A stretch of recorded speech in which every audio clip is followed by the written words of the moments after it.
Okay.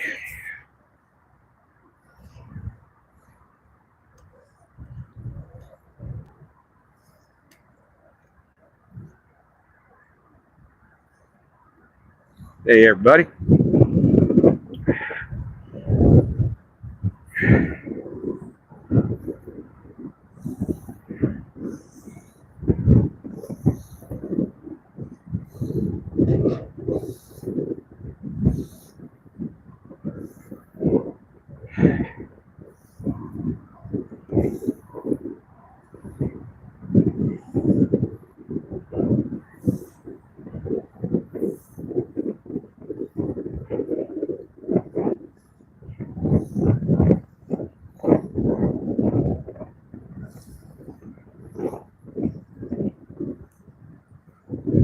Just gonna do a sound check real quick.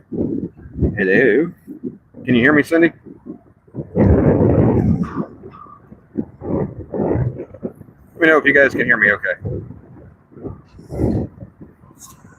Awesome. Okay. So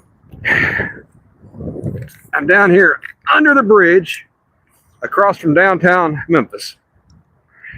And we're going to try to catch some catfish. They're similar to dogfish, but completely different. So I'm just getting started, just got out here, or something like that. So one thing I will say, when I watch people like Cindy and Anthony J and all these people that fish the Tennessee River system, it sure seems like they want you to be able to fish. Memphis does not have any desire for anyone to fish. They're not going to make it easy at all. And it's frustrating because now I realize the river goes up and down and all that fun stuff. That does make things difficult. But, you know, I watch where Anthony J fishes by that Kentucky Dam, and they've got walkways, stairs, and all kinds of stuff. And I actually had to come over to Arkansas to be able to get near the river to fish.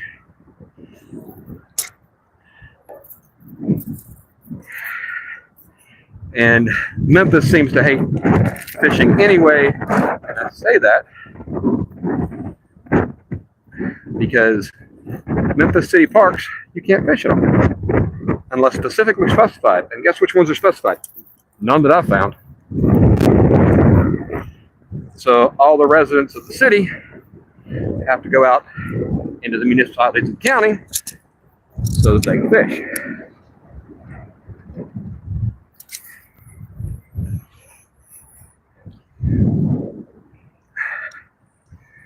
And as you can see, this is a very sandy area. There are rocks underneath, I'm pretty sure.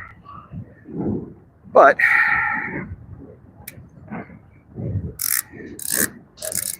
I'm sitting back here underneath the bridge. This is at some point I think it used to be a retaining wall for something. But like most things in this area, it has been ignored for far too long and has fallen into a huge state of despair. But it'll hold my rods, and that's the important part, right? Ashley is out running right now. I went out earlier and got some green sunfish from my bait ditch. But the bait ditch does run in the Mississippi, so there's no concerns about introducing stuff. That sucketh the butt. Ooh, what a backlash. Oh.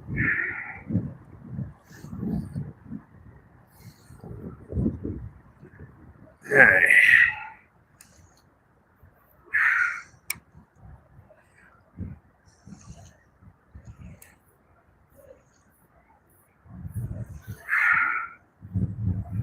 So I lost a good bait right off the bat.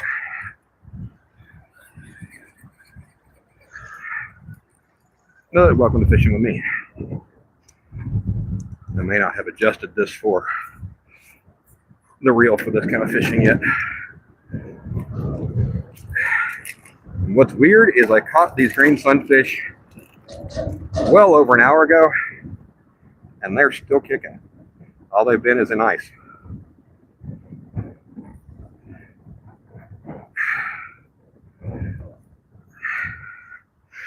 On most of these, I'm using probably 30-pound braid, either 20 or 30, with overkill in 100-pound mono as the leader. I don't think that one flew off. Oh, not good. This particular reel is the 300 Alios. It does not have a bait clicker. So,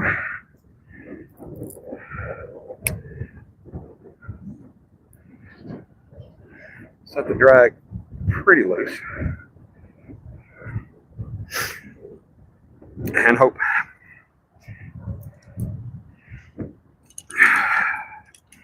And if it didn't say what I'm using, these are the anvil rods. These are all heavy action, no, extra heavy action. Using 10-ounce sinkers. And a couple of these have on those River Cats tackle 12-aughts, I believe. 12-aught circle hooks. This one probably needs a weight on it. And I'm using a 3-way swivel on these, and just hooking the weight onto a little, not a barrel swivel, but anyway, a snap swivel of some sort.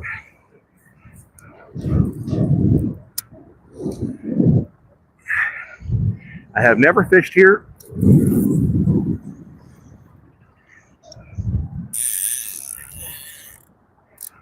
That's just me. All right. Just for extra security, throw some bells on.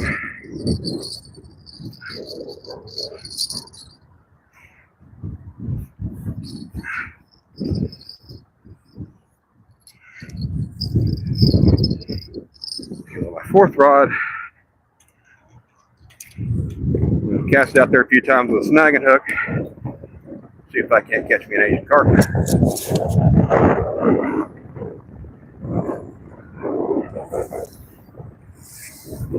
I know I've got at least Cindy in the chat, probably some other moderators, so appreciate you guys keeping an eye on things while I'm trying to figure out how to fish.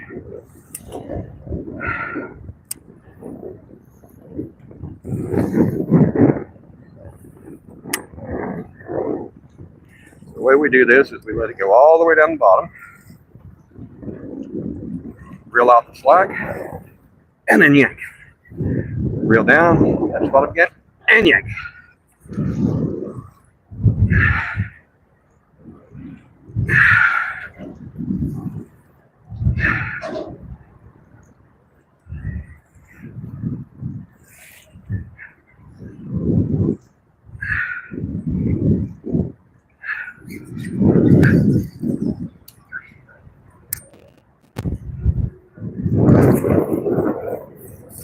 I don't have a lot of faith that I'm going to find any Asian carp in here, but this is kind of a slow area. You can see further out a lot more current. There's a rock jetty sort of to my left.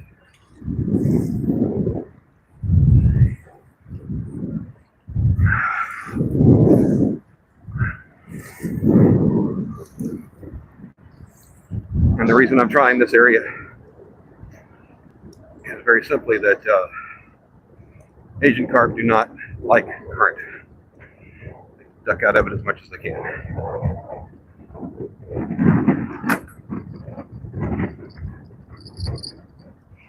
Let's see how things are going.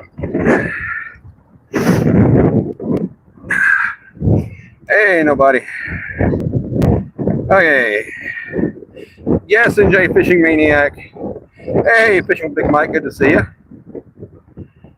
Yes, I am golfing. I was going to rebuild a Hyundai engine, but that didn't seem like as much fun.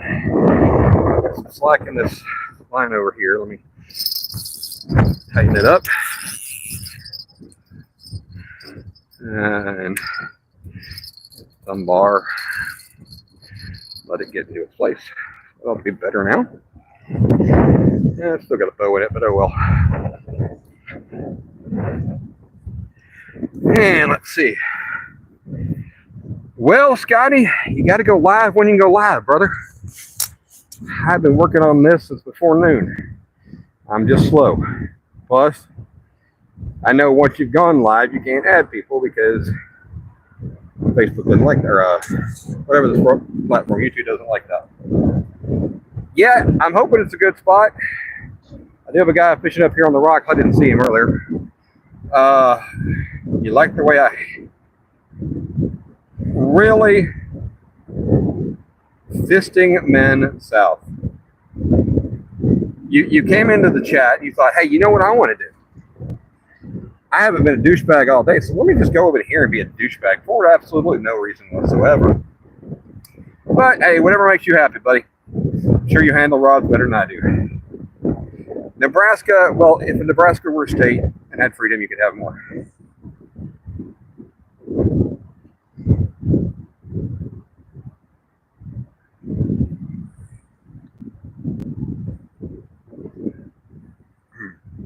Well, you know, if I'm putting a mono leader on a this stuff braid, I figure I want a little bit longer. Well, now Big Mike, you could fish places, you just can't get to them. Like, I'm looking straight across, and I've got to go through a mini forest to get to an area to fish. Plus, parking anywhere close by is just nonsense.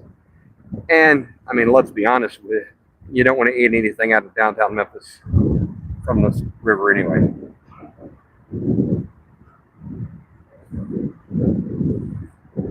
Hey, Texas Fan of Fishing, good to see you. Hey, Fat Cat, good to see you last night.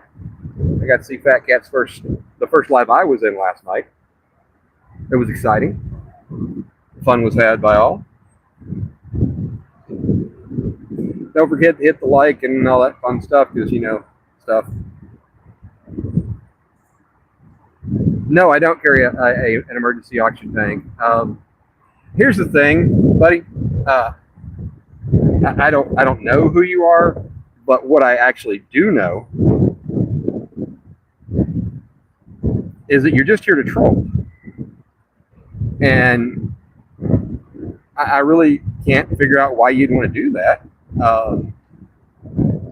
I know that's rich coming from one of the best trolls out there, but I don't know who you are. You're not using a name that I would know you by, so you probably just, oh, what's the word I'm looking for that rhymes with piece of shit hater? Oh, wait, I don't need a rhyme at all. So, you know, if this is how you get your jollies, it might be better to find you a woman or man, whatever makes you happy. But, you know, at least nobody's asked me if I'm on meth or anything yet. LOL. Did I really just say LOL out loud? Yeah. Anyway.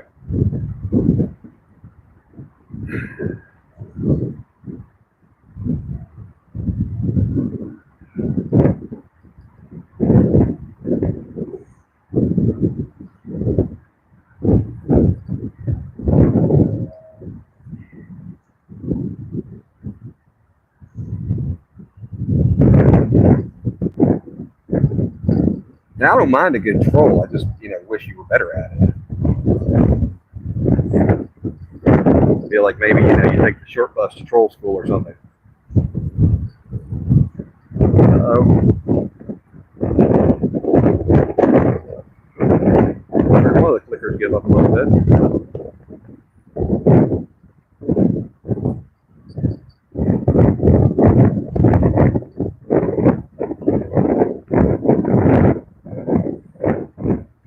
Like I say, I mean, I appreciate a good troll every now and then, but, you know, at least be good at it. Somebody's got to practice, right? Got to practice somewhere. I mean, next they'll be telling me I'm fat because, you know, wow, would have never figured that one So I'm so glad to have you guys here. I appreciate the support. Somehow I'm still on top messages and I don't want top at all.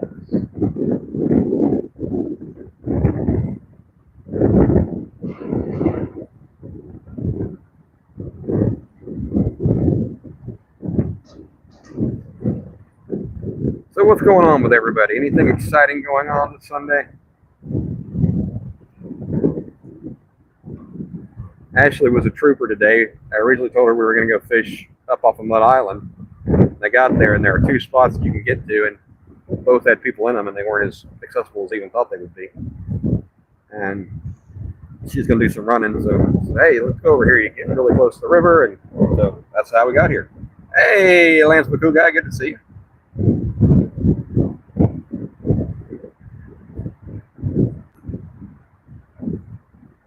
Well, see, I will not get skunked today. I may leave without ever getting a fish, but I'm not done fishing. Just, on a timeout. That's all.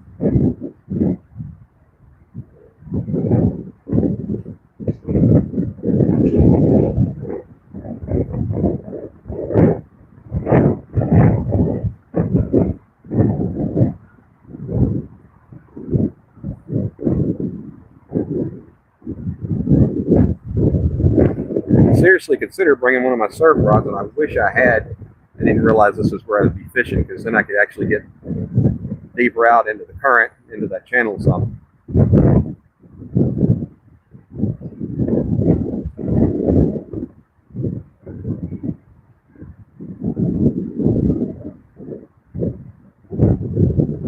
Hey, Red.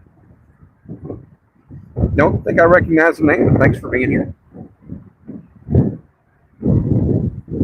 Most of the time I'm too busy trolling to recognize anything, so it's not a big deal. And the fact that I got NJ Fishing Maniac in here is amazing. Because if I ever do need to rebuild a Hyundai motor, he's the first man I'm going to call.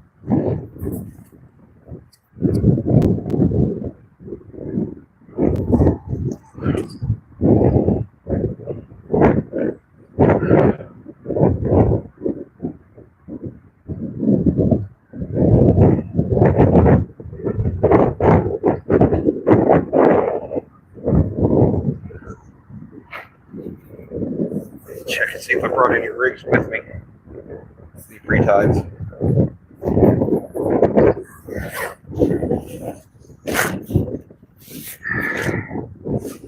I did, but not the ones I want.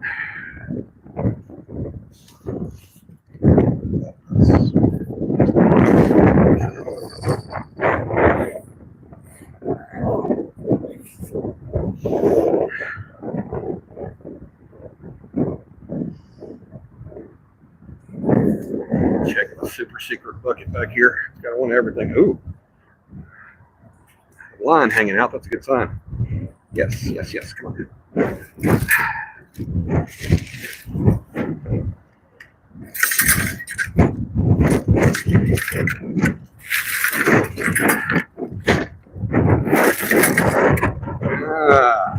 Not the kind of rig I'm looking for.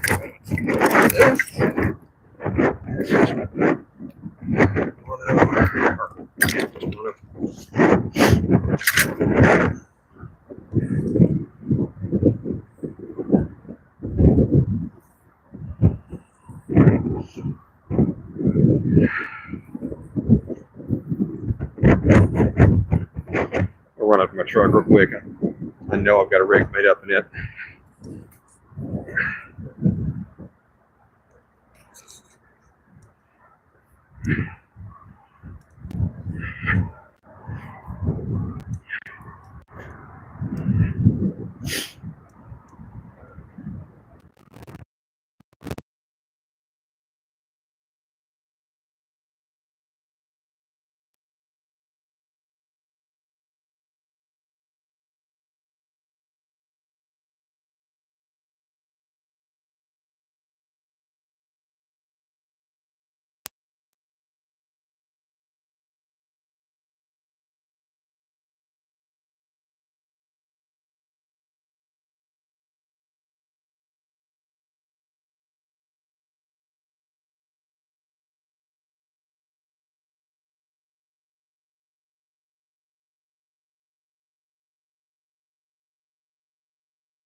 Well, when I left, there were 3 rods there, and they're still there.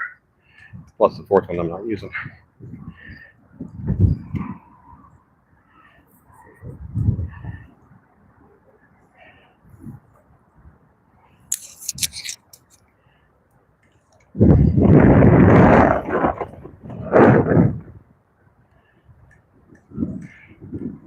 Ma'am, I've got a line right here. It's a little far. Okay, I just didn't want you to run into it and not know it was there. That's all.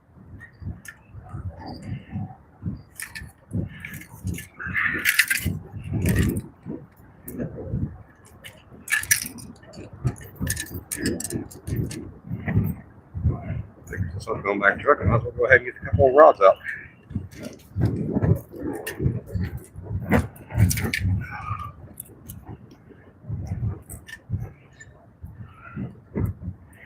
Probably should look up the regulations on how many rods I'm allowed to have in Arkansas, but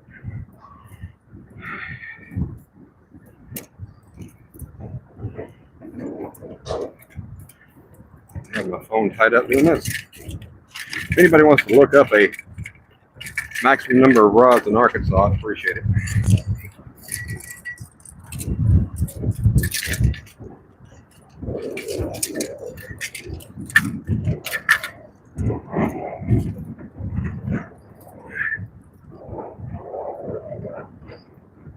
I hope this off camera is a comedy of errors right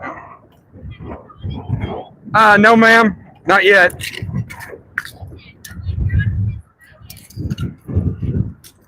And sooner or later, I have to. Yes, ma'am. 26 pounds, but it's been a while.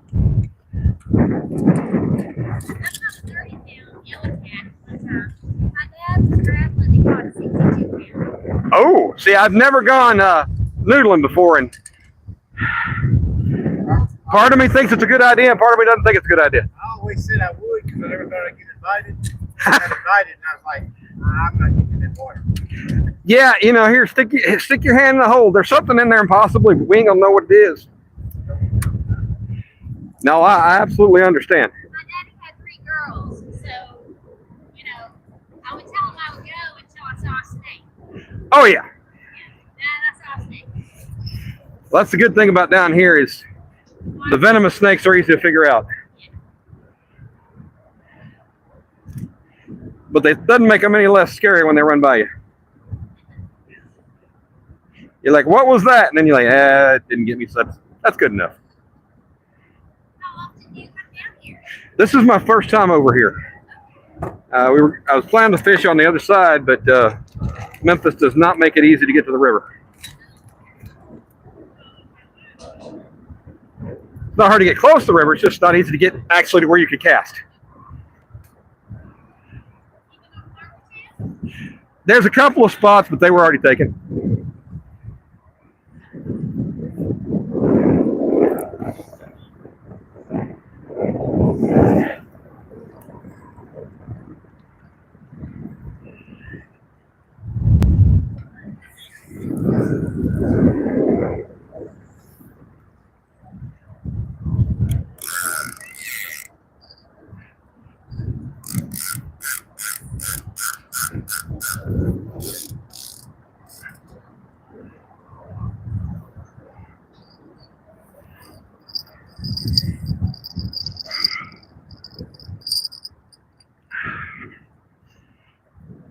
Let's see.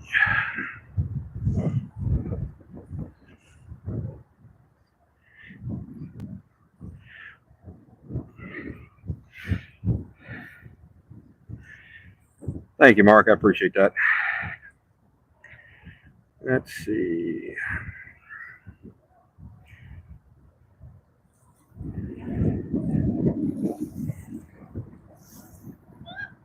Hey, Donald Long. Good to see you, my friend. Fat Cat, that's no way to talk to me when I'm in my own chat, dude. I know you don't do stupid people. But, you know, I am. I want to do good. Let me know if you can hear me okay. I've got the mic up on my hat because it really picks up stuff. Let's see. I think I said hi to Lance, but didn't. Hey, Lance. Hey, Vox Guitars Rock. Well, on the center, so you got on the right, that's the I-55 bridge, and it has a, in theory, walking path, whatever. The left bridge is the railroad bridge, and the one above me is called the Big River Crossing, and it is for pedestrian, bike, etc. traffic.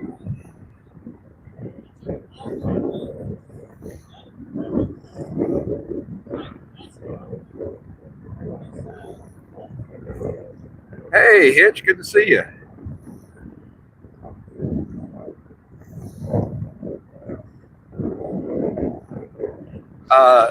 Hitch, yes and no. So this, I'm across from downtown. Downtown's straight across and a little to my left. But yeah, the amazing part is the muddy Mississippi, the bottom is sand. I always assume it was mud because, you know, muddy Mississippi. Nope, it's sand. Thank you, Hitch. Yeah, I've been doing keto off and on. A lot of it is I'm not watching my carbs as closely as I was. I'm not trying to stay in ketosis the whole time, but I'm using like protein shakes, low carb protein shakes. That helps fill me up, etc. Ron Jeremy, I love your movie, sir. I am fishing in the Mississippi River across from downtown Memphis. How deep am I throwing, Cindy? I don't know the answer to that. I would say 10, 15 feet. That's my guess. And it's about as educated of a guess as I can give because I'm just not that educated. We all knew that already, though. So I got my animal rods out here. I got two of these. Oh, what brand are these again? They're made by FibLink. They're the Fish Triumphant rods. And I got these because they're two-piece. And let's see, they're 8.6 medium heavy, 1 to 10 ounce lure weight. I'm like, medium heavy with a 1 to 10 ounce? That's pretty good.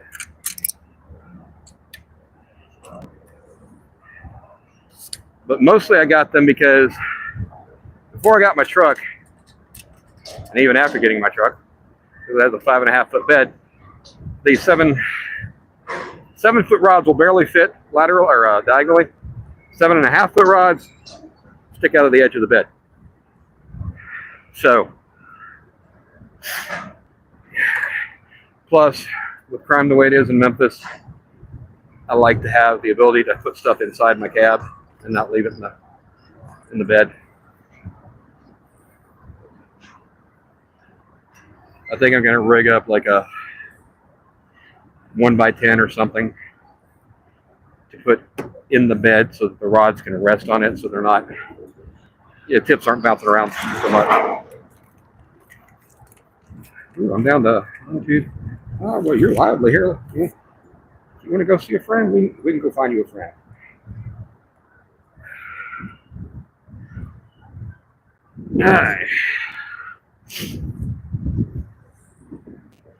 All of my rods, or all of my reels except one, have bait clickers.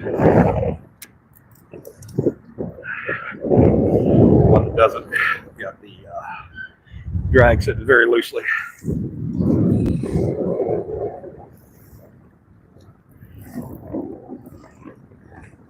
Ooh, that felt like about 5 feet deep.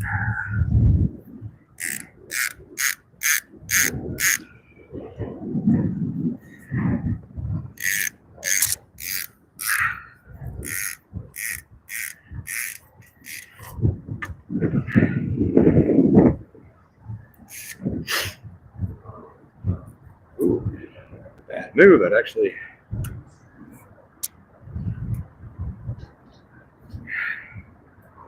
locked the reel up, so it wasn't the free spool anymore. Bad. There. Just trying to set it at a steeper angle. I'm also putting on bells, so I've got a little extra security on these. We've got 5 rods out now, and the 6th one is my snagging rod if I decide to go out and try that again. I have a bait rod in the truck, but I don't know that it's a good place to try to catch bait.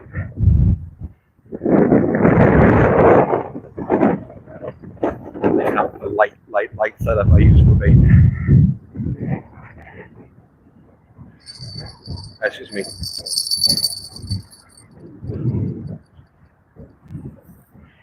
That is, yeah, that's the Alios 300 that does not have a clicker on it.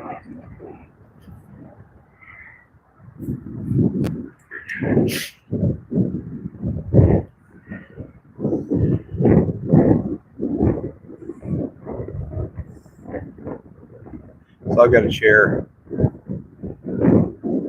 See my hand. Yeah, so I'm just sitting in a chair right over here. Let's see.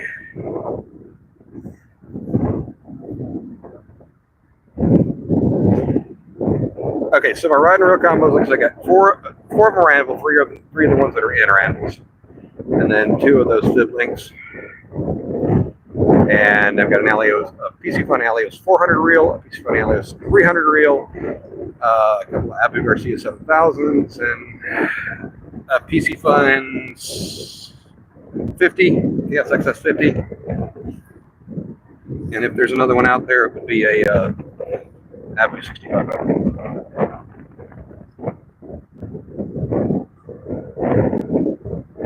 A duck call. I don't know. Let's see. Take care, Hitch. Glad you could be here, my friend.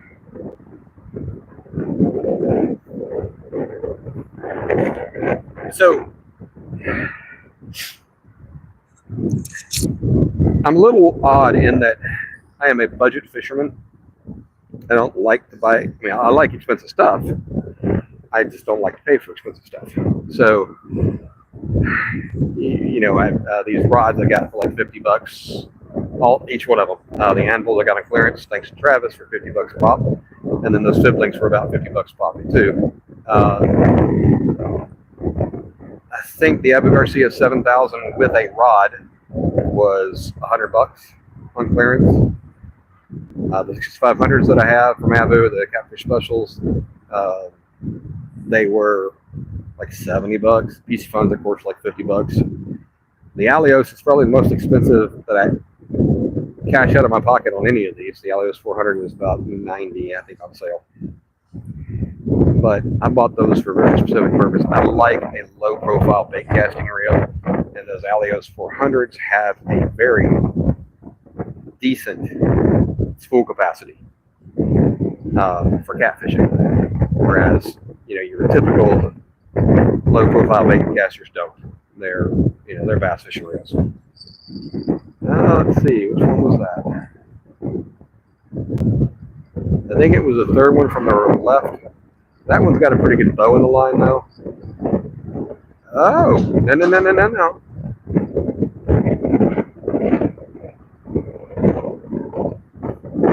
Let's see. I'm looking at the other two down there. I think a smart man will bring them closer. Let's see if I can find a smart man. I hate that my Alios 400 is the one that's not out, because that's the one that I've really been wanting to pull in a big fish with. Or, since y'all know how I fish, any fish at all.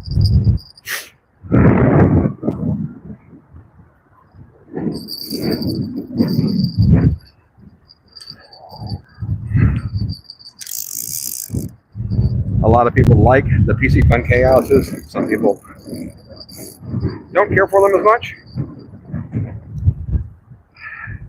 And so the Alios,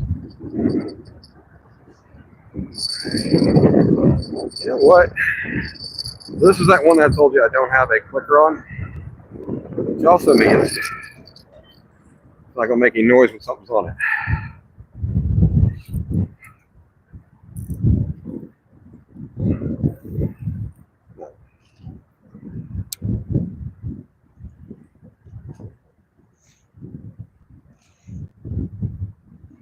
I was hoping there was something on it. There's not.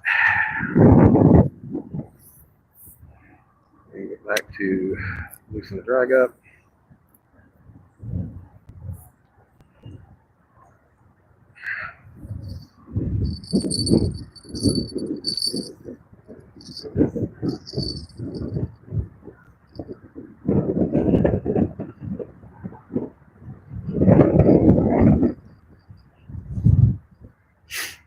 I really want to catch a couple of Asian carp because one, I want one for bait. Then I want one to clean up because I've been watching videos on how to clean one. It doesn't look that hard. Looks like you can still get most of the meat off of one, even though it's got pin bone or Y bones everywhere.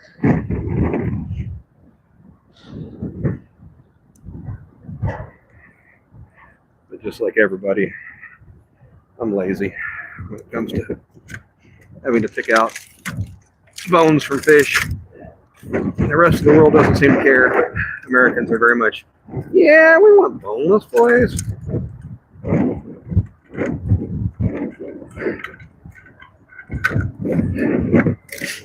I think you only have to choke on one bone, no comments needed, before you realize it's not as much fun as it sounds. And that boneless is indeed the way to go.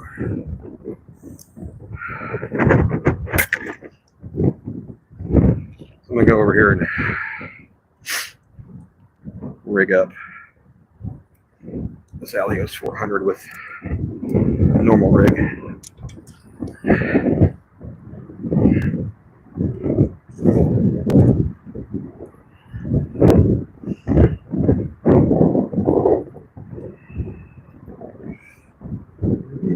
What the snot bowls is this? That one's messed up.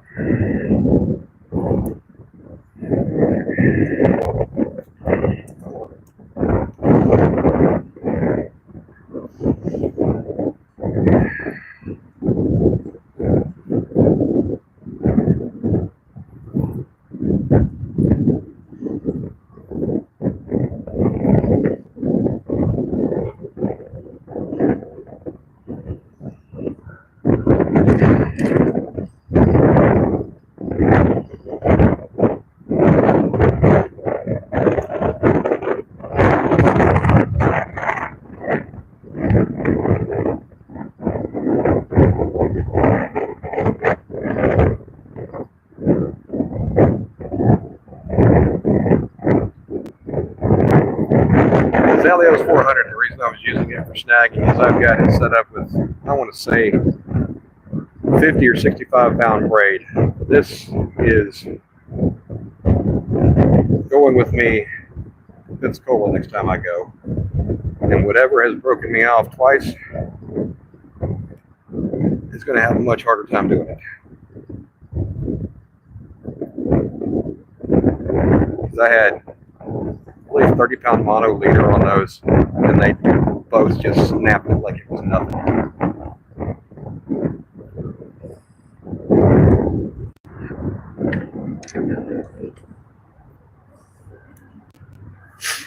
So that's why I've got the 100-pound leader as well. It's also so I can do some shark fishing with the same kind of setup.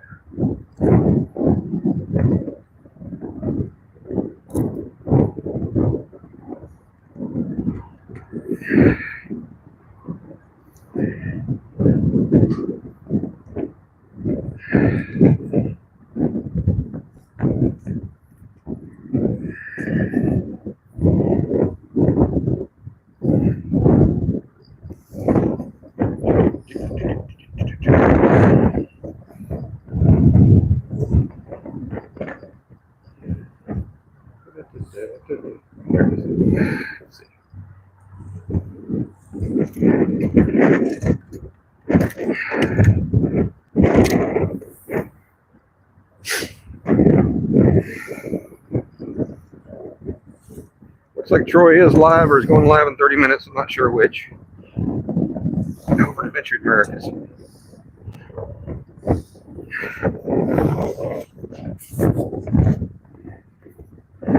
Troy does a little different content than most of us in that he doesn't fish as much live, but he goes on adventures and, you know, shows up different areas that he goes to with his wife Angela.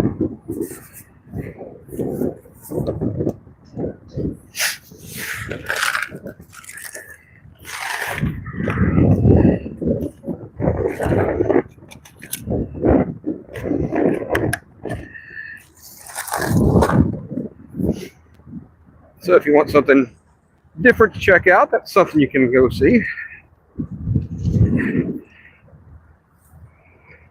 Of course, most of the people in here have their own YouTube channel. I would try to go by memory without looking at my tablet, but that is not going to be a good idea because I will forget somebody. I'll go through the list here in a minute.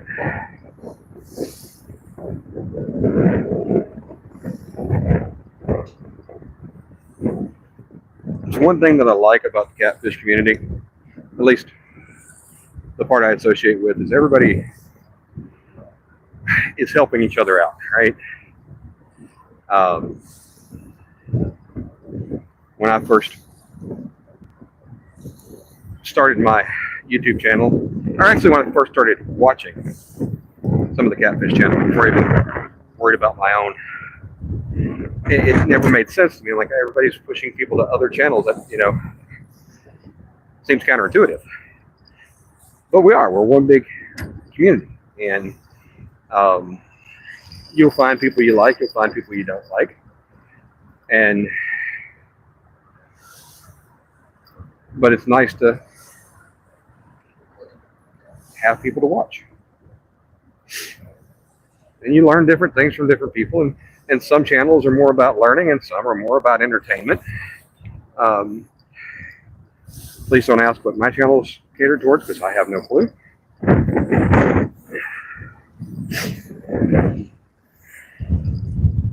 I seem to cater toward not catching fish, but that wasn't the goal when I started.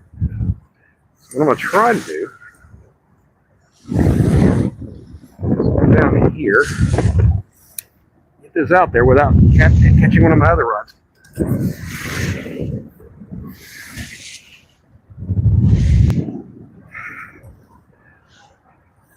And this is that Alios 400, which has the bait clicker and all that fun stuff. And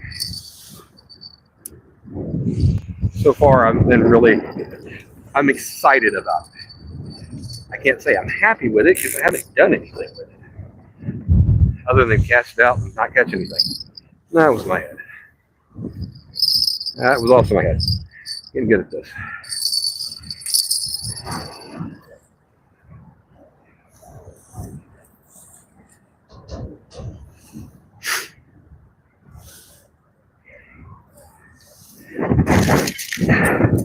But I definitely have high hopes for that Alios 400.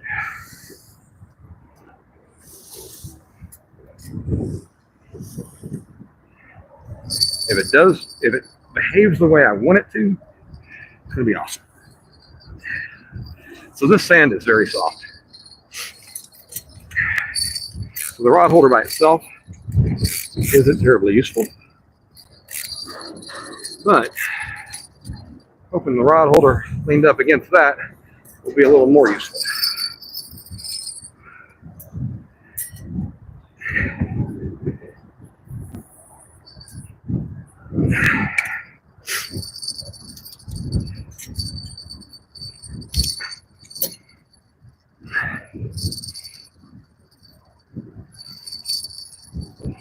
And these rod holders came from Temu. They're kind of cheap. They bend a little bit. They have flex in them. They won't really bend, they flex.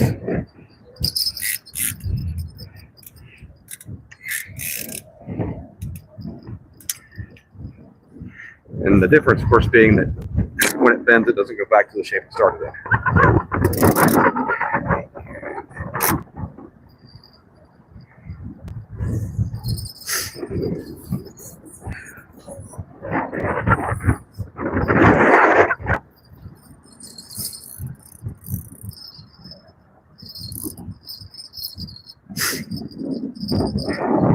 And when I've got them in solid ground, I don't really worry about anything happening to them.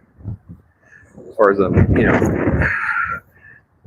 bending so far that the rod can come out or anything.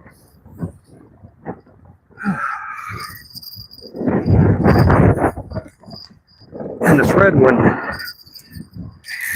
I got it from the local bait shop. Big enough to put the catfish rods into, because the diameter of like the ones you get at Walmart are not. You need an extra large one.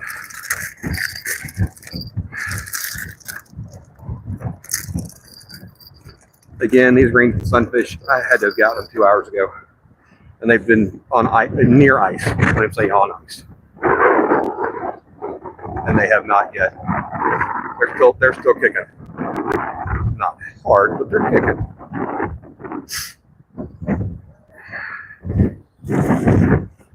Let's see, I'm missing one.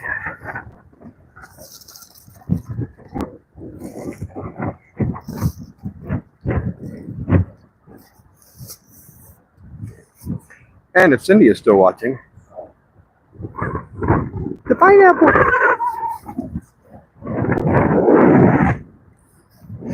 Cindy was kind enough to send me one of the pineapples from one of the giveaways. And so I have one.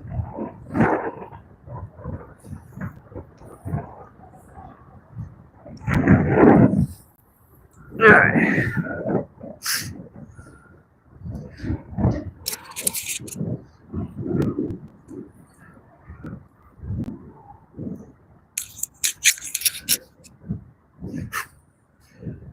Okay, so I was talking about channels earlier. Fishing with Big Mike. He has a channel. He fishes out of East Tennessee. I have not seen many videos from him lately. I don't know if maybe I accidentally got unsubscribed or how that worked, but we go to this channel to make sure. Oh, my notifications aren't turned on, but YouTube notifications. Oh, I didn't have them on for this. So yeah, I'm still subscribed to him. So that's his thing. He hasn't been out fishing a lot lately. Let's see. Lance Baku guy, Hawaiian fisherman. He has his own channel and he fishes up north somewhere. NJ Fishing Maniac. He fishes out of let's see, where NJ. That's got to be West Virginia. Oh no, that's New Jersey. He fishes for carp, catfish, perch. He's been doing some ice fishing. Fat Cat, I've only seen one of his, and I believe he was catfishing. Hitch by Hitch, he's over in the Pacific Northwest. He does crabbing and salmon and ocean fishing in the Pacific Northwest. Oh, and NJ Fishing Maniac, he will actually go out and do some saltwater fishing as well.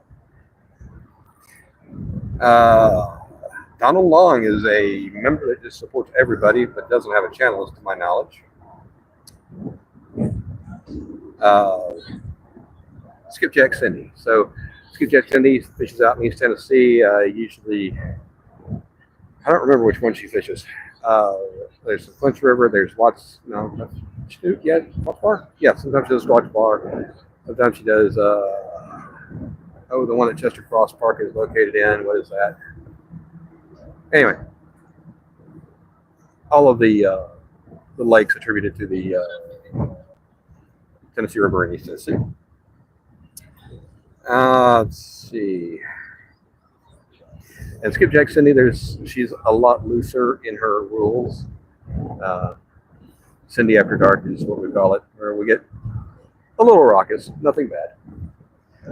Let's see. Still scrolling through the list here. I know I said Fat Cat.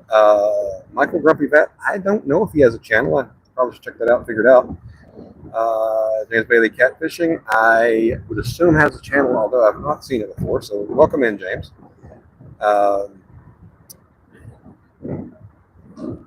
David Ogden. I've seen him in several chats before. Good to see you, David. Glad you joined in. JJ601. Not familiar with it, I don't think, but hello and welcome. And 601 is the area code of North Mississippi, so he may be close by. Hey, gorgeous. Oh, yeah, sorry. Yeah. There's a lot of people here, but I don't know where they parked. Right next to us. Oh, okay. And then there's farther down by this bridge, there's another trail apparently. Okay. Essa just came back. David, thank you about those Alios 400s because yeah, that, like I say, to me they're easier to cast, but I came from a bass fishing world. Don't hold it against me.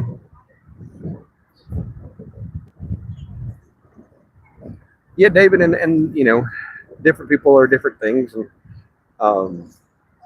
I try to be entertaining, and somehow I'm better at it in other people's chats than I am my own. Um, Chats feed off themselves. You know how that goes. I mean, it just does. An active chat until it gets really too active, because you know some of the big channels, like if Outdoor Boys actually did live chats, nobody could keep up. But that's a whole another realm. Loud and Watts Bar.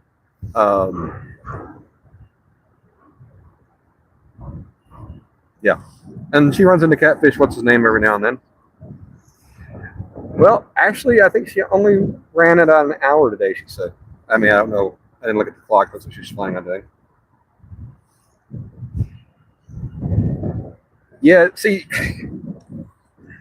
and I know that the people that are watching this already know this, but I'm going to say it anyway, because there are people that I hope will get lost on the internet, come back sometime and watch it and learn things.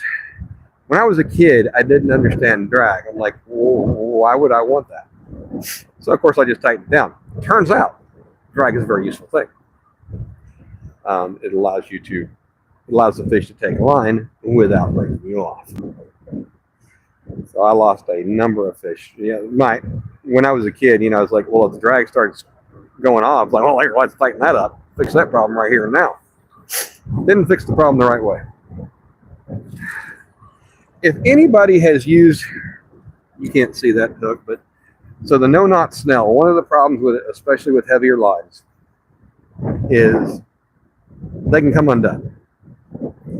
And I've thought about putting like super glue or something on it, just a dab, but I've been concerned that would actually be counterproductive and that the chemicals in it might react with the mono and basically make it useless. So if anybody has any tips for that, I know, you know, pulling it as hard as you can and getting it set is very helpful, but even on this 100-pound mono, I've got one that's undoing itself.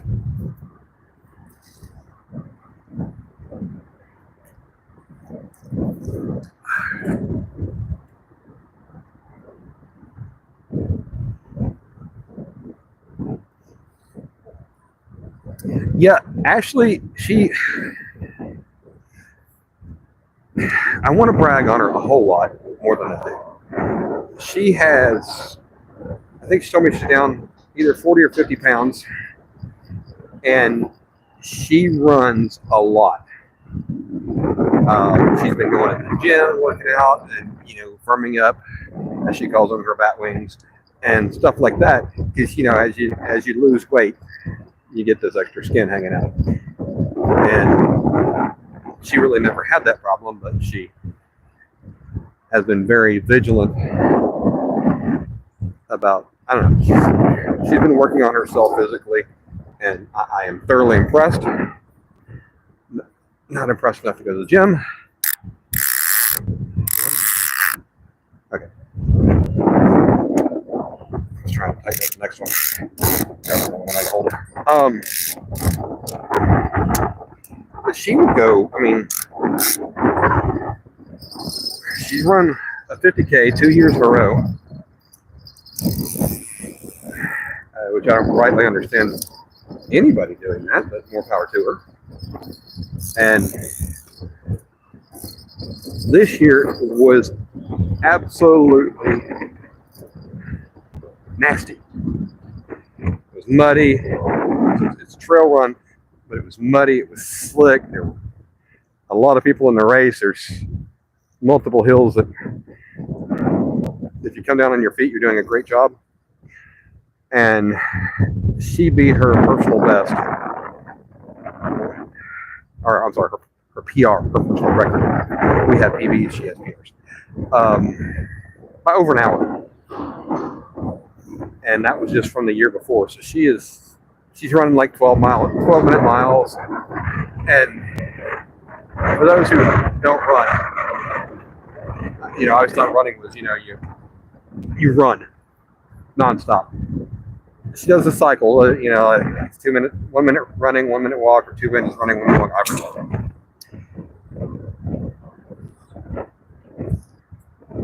Well, of course, Mark. That's what I'm supposed to do.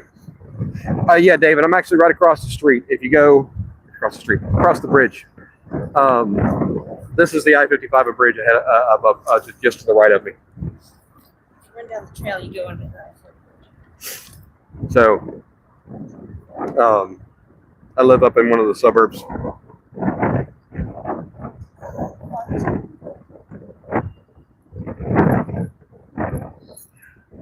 Well, Mark, so I had four out here originally. One of them was the snagging rod, and I did that. When I went back to get a rig for it, I was like, well, I got two more rods in the truck. I actually have Ashley's rod in the truck, too, if she wants that. Yeah, I might go back up there and grab it. That's metal, old metal museum up in the seals.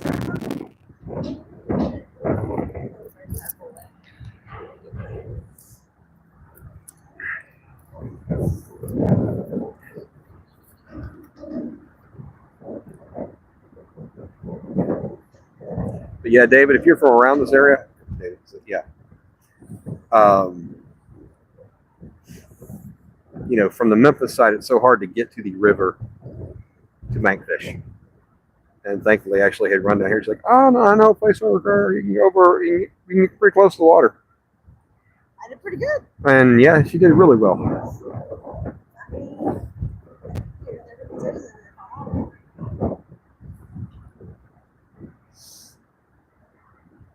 Because they don't really brush cut at all on the other side.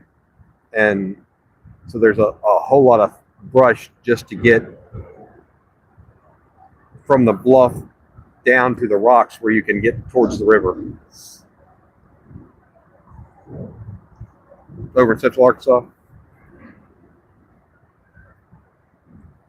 Yeah, I went to the lake at Greer's Ferry. I went there a couple of times. That is a hard lake to fish for people like me, because like Greer's Ferry, it was probably 8 foot deep where I launched my boat. I'm sitting there looking at the bottom and, you know, being able to count the pebbles and all that. It is a very clear lake. And I'm not used to that. Hey, Tara, good to see you. Good to see you. Good to see you. Also tried my hand at trout fishing below the Greer's Ferry Dam. And that didn't work out. Saw a school of them and threw a rooster tail 6 inches in front of their faces, and I just didn't care. When they want to eat, they eat, and when they don't, they don't. But that's a weird lake because they dammed it up. I think there's 3 rivers that comes into it: the Little Red, the something, and the something. And they let the water out of the bottom of the dam. So the water they let out is, I think it's some spots it's 300 feet deep. So, you know, it's at least 150, 200 feet deep water. So it's cold. So everything below the dam that was native couldn't handle the temperature. They gone. So they stocked it with trout, and the trout, they have a hatchery there that they keep, you know, they stock it, as well as I believe that the trout eventually reproduce there and all that fun stuff. It's weird to be in Memphis where there's the only trout we get are the rainbows that they stock in the park ponds, and they are not self-sustaining. They all die in the winter because they can't handle the heat. They go over to East Tennessee, they got trout fishing. Of course, they have mountains over there. Then, you know, we're just flat over here. But Central Arkansas, they have trout. The White River in Arkansas is well known for its trout. My problem is I don't like trout. I smell weed. Ooh, yeah, that's Come on, friends. puff puff pass. When I was fishing up the off the boat ramp, the last live stream, kept smelling weed. People would come down and sit on the rocks and smoke. It's weird that Tennessee has not legalized weed yet, with as many people as. I mean, when I was like in high school, I was scared to even be around somebody that had it, because like, oh, the cops are going to get us. And now it's like, man, people are just sitting there hotboxing in their cars in parking lots anywhere. Of course, when I was in high school, you know, marijuana was a wet gateway drug, and we're all going to be on heroin and all that crap. Thanks, Tara, for stopping by. I appreciate you being here.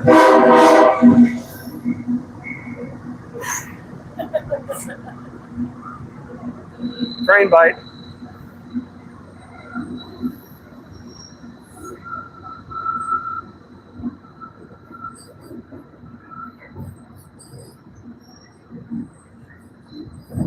Appreciate everybody hanging out.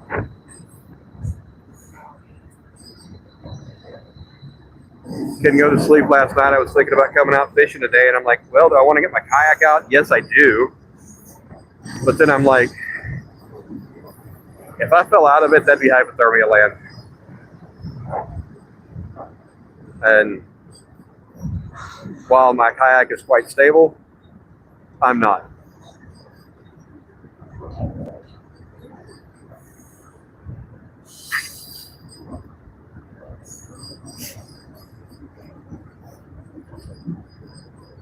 I hope that noise isn't too much from the train. I lied earlier. I thought the one straight above me was the walking. That's the big river crossing over there. That's the train. Oh, there's okay. Sorry, they're both train bridges, but that one's still the big river crossing as well. There's a footbridge there. There's a little one on the I-55, but I don't think I'd want to cross it.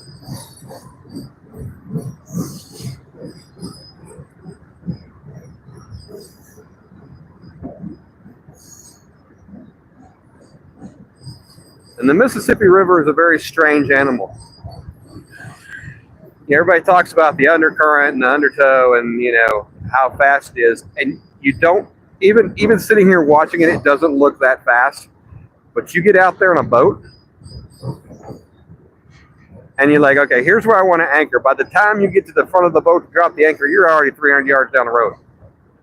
I kept up with that barge all the way to I-40. The one that came by us. Well, yeah, going up the river, it's easier to keep up with them coming down the river. I was impressed I kept up with them going up the river, though. There you go.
Hey, David Garchar.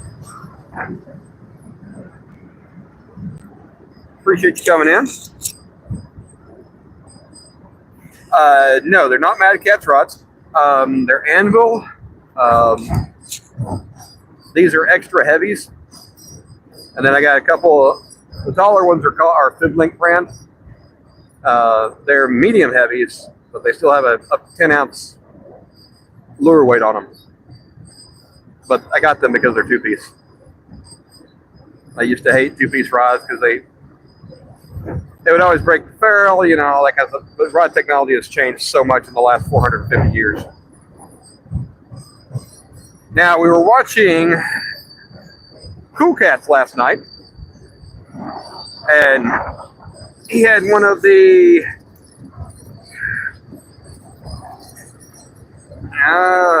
blue rod. I forget what the name, what color it was. what they call the color, but it glows in the dark. Luna. And Ashley was looking at that going, oh, that's pretty.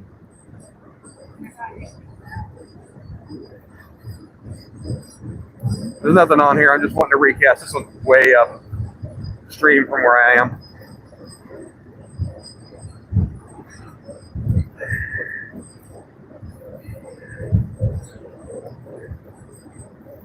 I was trying to fan cast and I fanned more than I needed to. Well, that's interesting. No bait. This is the only one that I've got a Santee rig on, and I really only have it that way because I didn't take it off.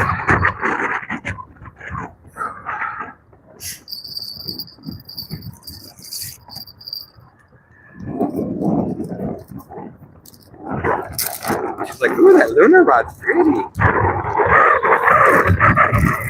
It's always funny to me because people start talking about, you know, even the Uncle Lou rods when they first, you know, like, oh, those are very pretty rods. I'm like, who cares if they're pretty?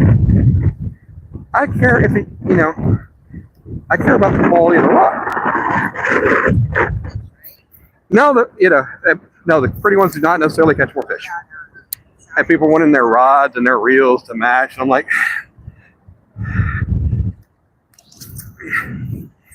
to me, that is such a feminine type thing. Like, rods should be black and reels should be black or green, or, you know. Now they're like, oh, I want my rods and my reels to match. And anyway, seemed kind of odd to me. I sold cars, and I was not good at it because I don't like people. But you know, people coming in, oh, I want this color. I'm like, wait, out of all the things that matter about a car, you care about the color more than anything else, and the number of colors. Anyway.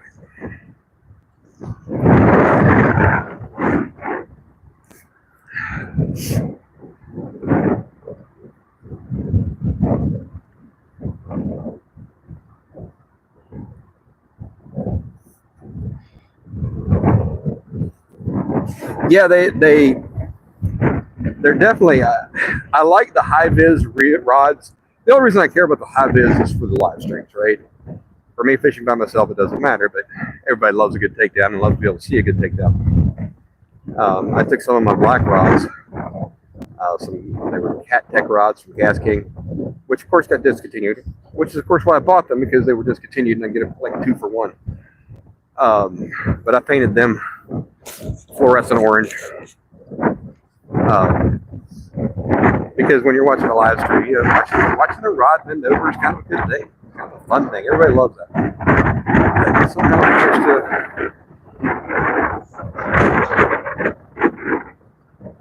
Oh no, I didn't lose one on my belt. I just didn't have one on there.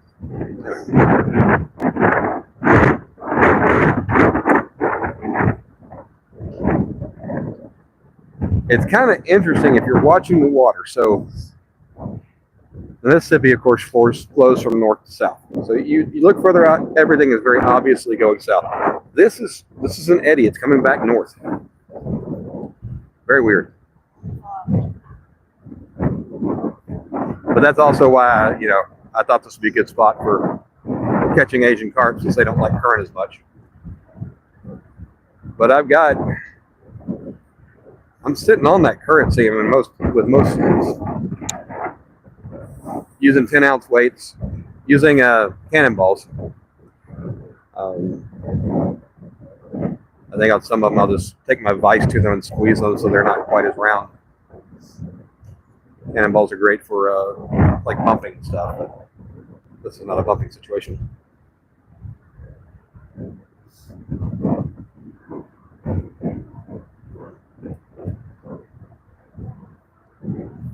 I'm still scared when I throw a 10-ounce lead because I'm just afraid the rod's going to break on me. Give it the old heave-ho and off she goes. I think that's more of an unfounded fear than anything.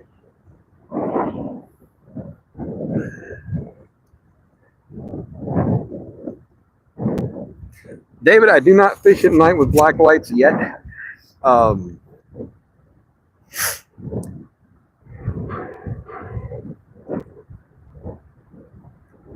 Memphis is a weird place to fish. And I say that because I grew up, well, did not grow up. I lived in Dallas for a while, right? So Dallas, around the Dallas area, you've got Ray Hubbard, Ray Roberts, Levon, Louisville, Grapevine, at least 5 lakes right there off the top of my head within about 30 minutes.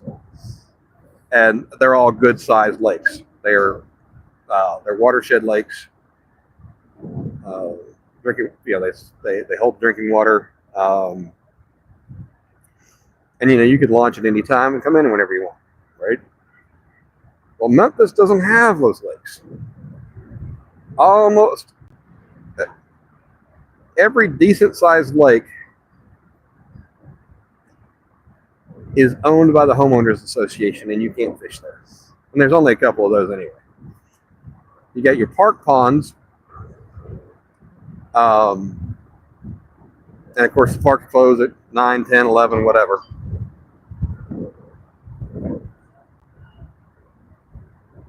And so being able to fish after dark is not an easy thing. Downtown Memphis in general, within the city limits, I don't feel safe. It's already spooky enough being out in the dark and people being able to sneak up on you.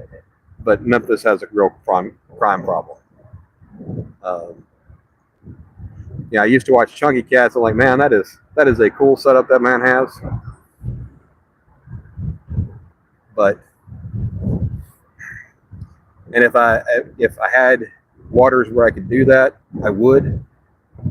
But Memphis makes it hard to fish. Like I say, the city parks, you can't fish that in the Memphis city parks. The river has very limited access from the bank. Arca Butler Lake, which is in Mississippi, they had to drain it to fix the dam, and it's going to be another 5 or 6 years till they're done with that. So that was about an hour away. Now you got to go down almost 2 hours away to Sardis is the next closest one. We got Horseshoe Lake over here in Arkansas that I've never been to and would like to go check out. And then we got the TWRA lakes, which I'm pretty sure close around 9. That's places like Glen Springs Lake and Herb Parsons. And in addition to your Tennessee fishing license fee, you have to pay a fee every year to fish those. I wish every rod was getting tapped in, Jay. It's very windy down here. And there's a lot of current, currently speaking. And the rods, in case you didn't see it, all except for the very far right one, are in rod holders and then leaned up kind of against that wooden thingamajiggy. So that gives them some flex and sway as well. I do have bells on all of them except one. In addition to clickers on all but one.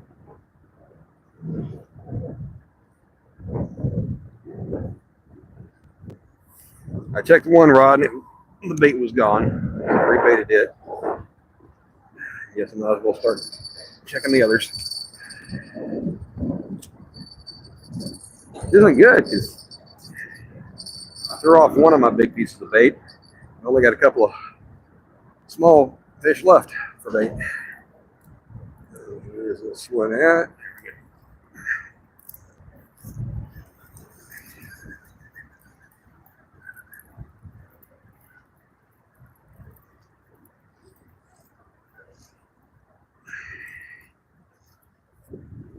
Fishing on credit with that one too.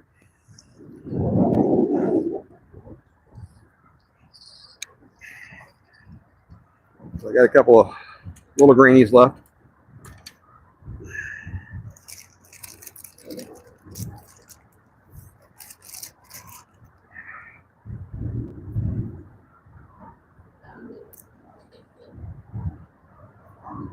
And then I've got some salted shrimp if I run completely out.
Still got his bait on him.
So these are those fish triumphants from Fiddlink, and it has that grip that reminds me a little bit of Mad Cat. How's it going?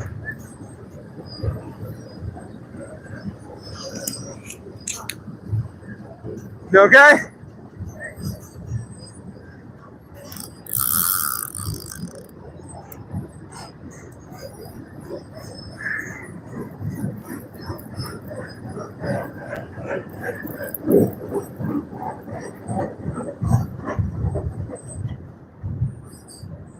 Looks like Skeeter's gone live too.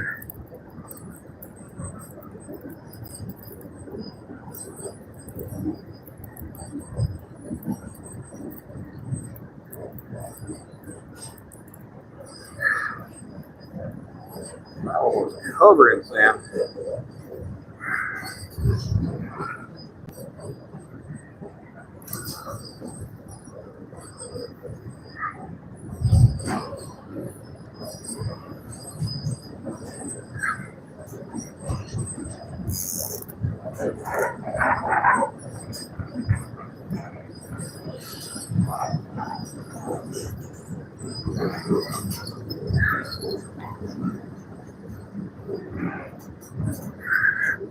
Don't worry, that's not trash. It's going to float away.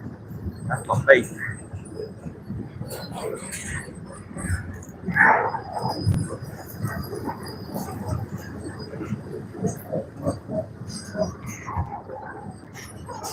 I had a guy come down here close, and I thought he was going to talk to her. Yeah. He was just checking things out.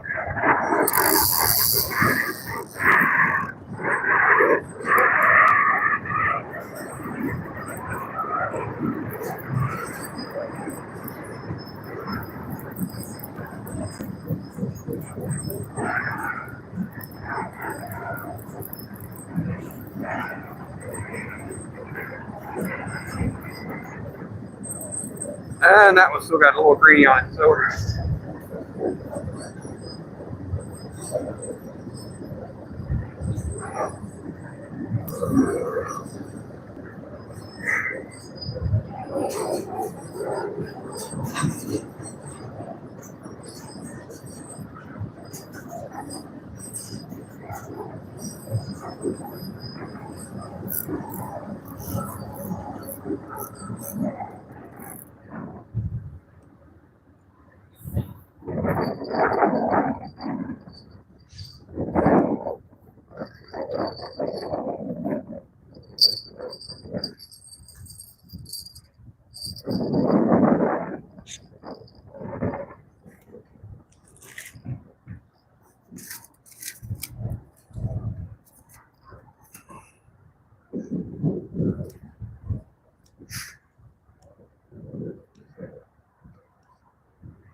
hey, PA Trapping Outdoors, good to see you, my friend.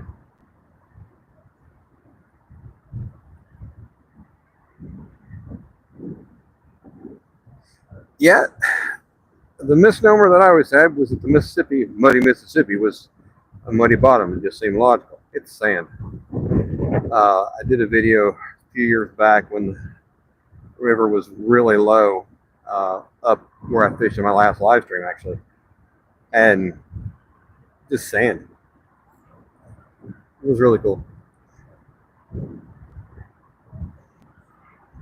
So yeah, we've got train tracks overhead. So we got train tracks. The wind shouldn't be bad. I've got a dead cat on it.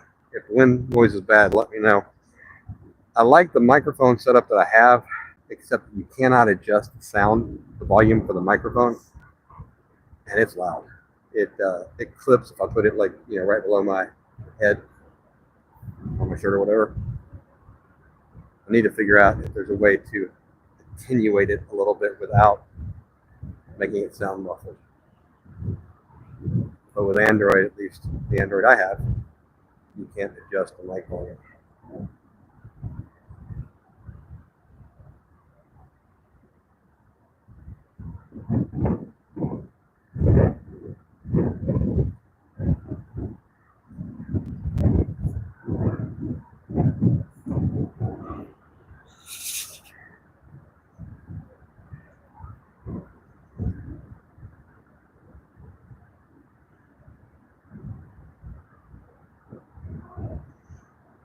Decent amount of stuff still floating down the Mississippi. I keep seeing, you know, limbs and stuff go by.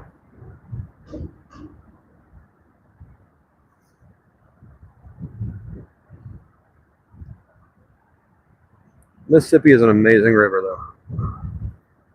Heard about some guy that was going to go from basically up north down to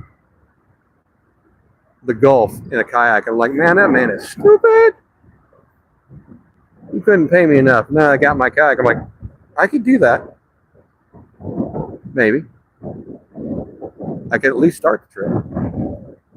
But of course, you know, he had his whole support team behind him that, you know, places to stop and rest and recharge and bathroom breaks and all that kind of stuff.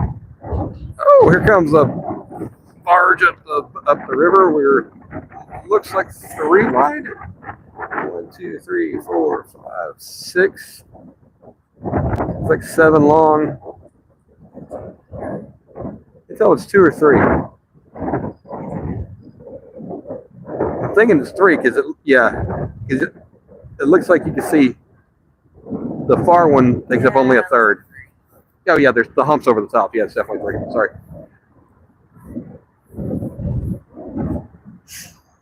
I forget how heavy Rod's Fishing Adventures said those things can carry. It's hundreds of tons. And because he is a tugboat captain. I think he's semi-retired.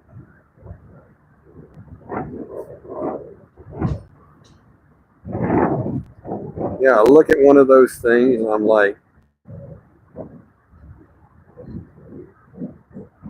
figure out how to put a bilge pump and a top on them and just build a house on top of one of them. Of course, then you got the whole plumbing issues, where do you get rid of your waste and where do you get fresh water and stuff like that. But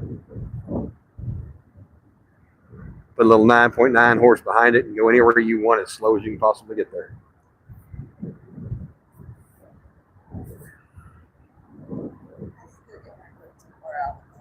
Okay. And there's some bottles of water in there as well. Are they cold? No.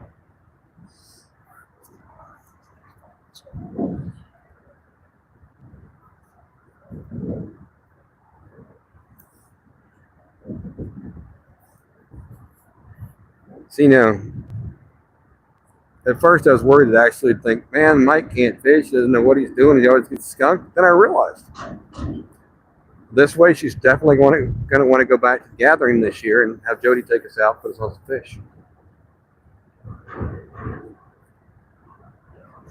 My issue with gathering this year is, do I A, take my boat, or B, take my kayak? If I take my boat, that's easy, within reason. If I take my kayak, then it's only a single seater, and she doesn't have one. And we've talked about getting her one, but as we're talking about moving in together and everything, I'm not sure where the stuff I have is going to go.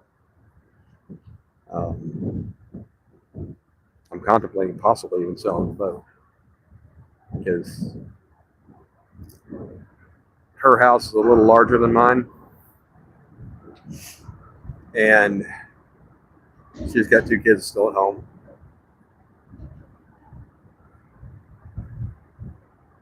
And her driveway will not support. I guess it would possibly support both vehicles, but you can't have one use the garage and one use the driveway because of how it's shaped.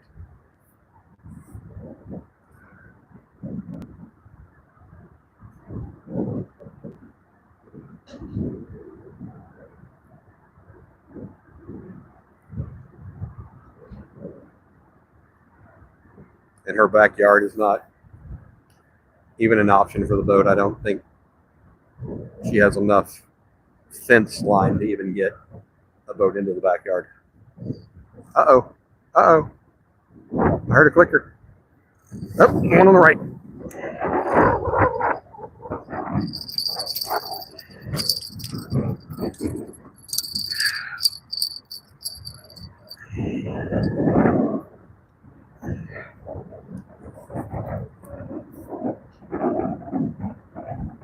So all I'm doing is, I assume you can see me, I've tightened it up. I got my thumb on the line. See if there's something there. May have just been that weight rolling around. Although I'm not sure why it would be in this current.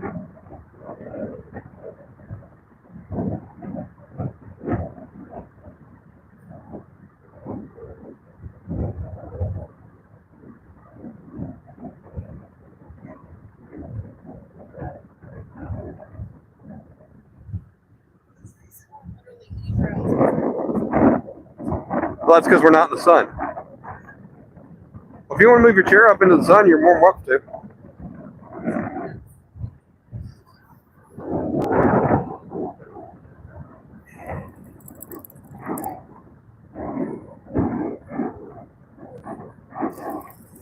don't feel anything on this. Whatever. I was messing with it, got the bait off of it.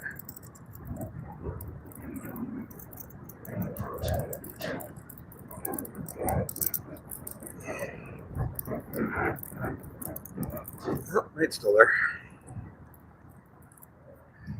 Is this one a 6 or a 10?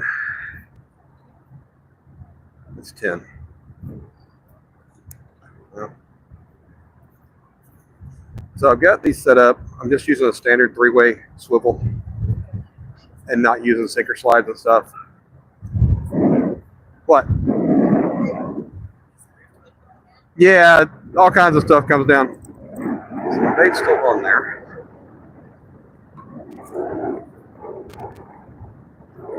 Actually consider trying to drop this down to a 6 ounce and see what happens, but I'll stay with 10 for now.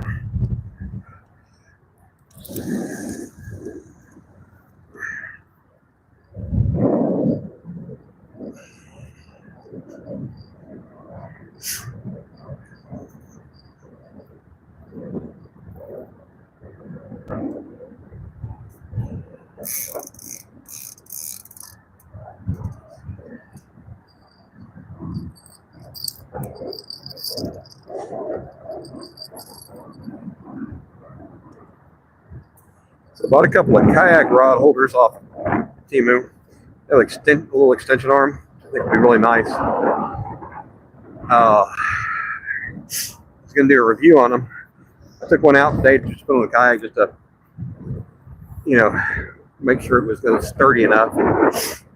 It was definitely sturdy enough. The problem was that the base does not fit into the kayak rack, the track. Just a little bit too wide, which is not an issue I can't overcome. It's a little frustrating.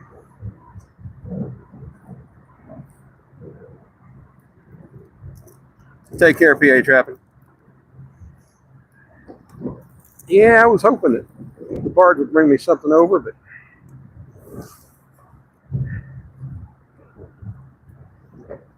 like I say, we're on a little eddy here. Everything's going from my left to right. What do you? Oh, more stuff. Waves coming up by the other. Yeah, that's from the barge. And then you got the current seam, and then you got the water's actually coming back north here. Oh, there's some folks out in the pontoon. I would love to know where they launched from. Backside of Mud Island. Yeah, maybe. Not Mud Island. Yeah, no, that's Mud Yeah. Island. Because they went up to Shelby Forest. I mean, the ramp was out of the water. I know. Yeah, this is usually a lot more. I launched off of President's Island. It's near MLK Park. If not in it, I don't remember. I can't remember the name of the place, but it's on the that little lake, McKellar Lake. McKellar? I think that's McKellar.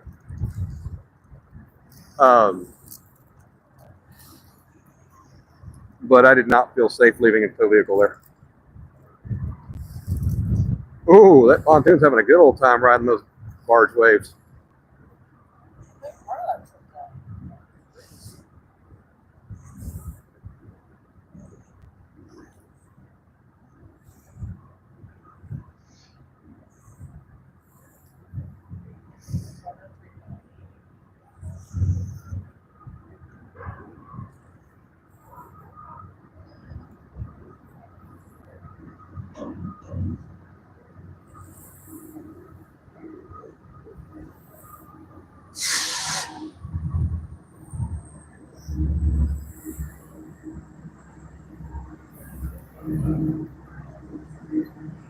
No train.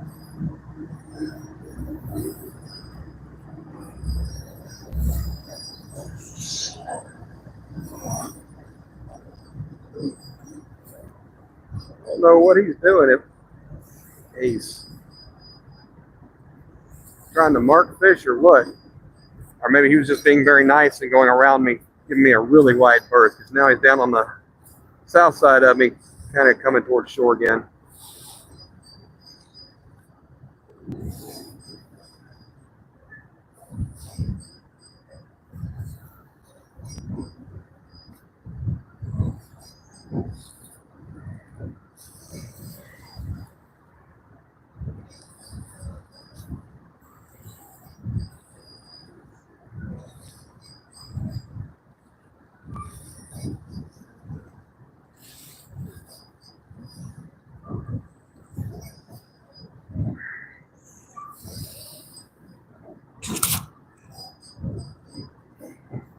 Yeah, Billy, no rod limit in Arkansas, apparently. Hey, want to be outdoors? Another one of my buddies from Central-ish Arkansas.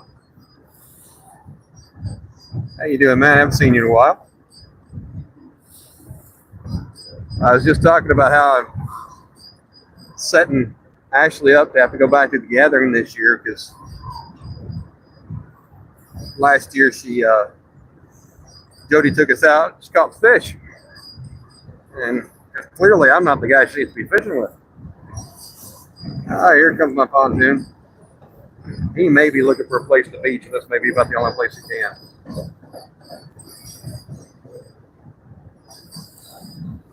Oh, he's going around me again.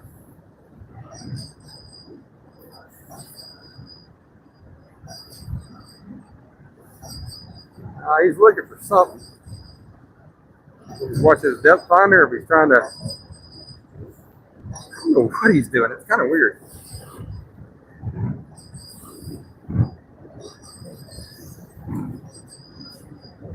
Curiosity has the best of me.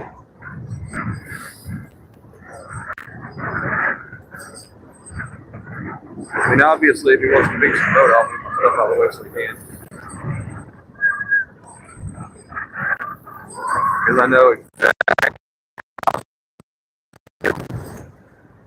I've busted a prop trying to avoid a bank fisherman one time.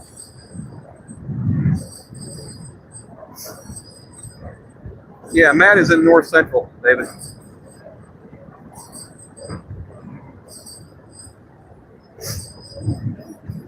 Got to meet him last year at CatCon. Not CatCon, the gathering.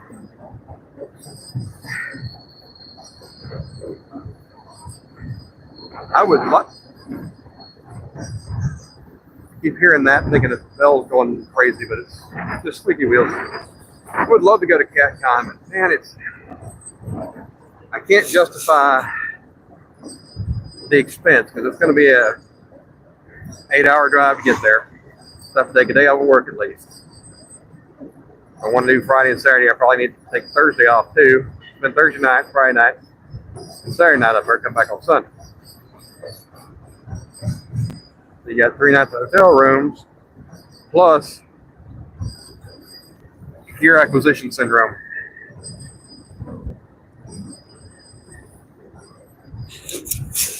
I am bad about it. I have 4 extra heavy rods. I've got, I think, 4 Uncle Lou rods. I got 4 of the Cat Tech rods. Got a couple of Rip and Lips rods. A couple of old Academy rods. And that's just my catfishing gear. Then we get into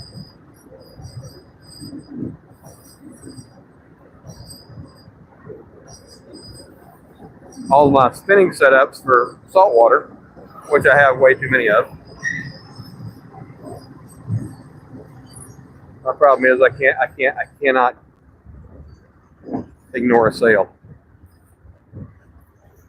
Got some 10 Spin Fisher 6500 live liners for $100 with a rod. Of course, it's 7-foot one-piece rod, so it's not really useful to me, but still.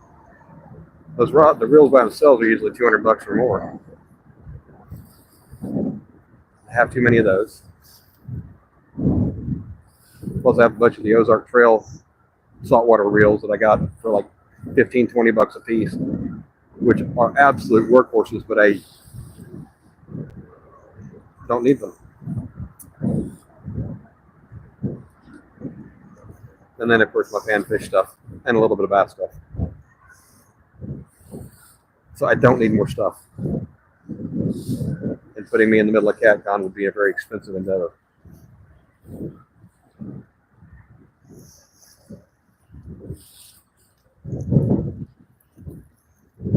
And then Ashley has her one rod. I was just talking about your one rod. She won that at the gathering last year, and I put a Abu 6500 Catfish special on it. She loves that rod. It's one of the Has Life Triple City Angler rods.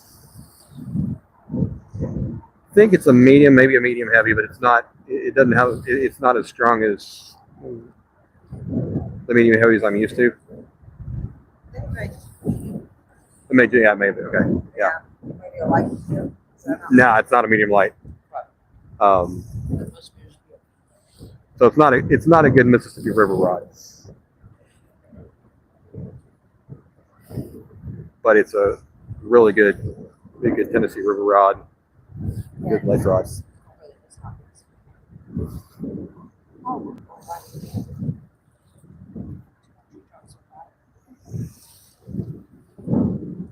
Yeah, when there's a lot of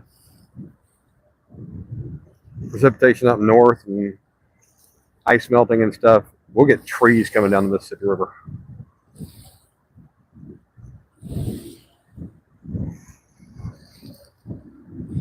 And usually anywhere you could find to get out of the current is where all that stuff builds up.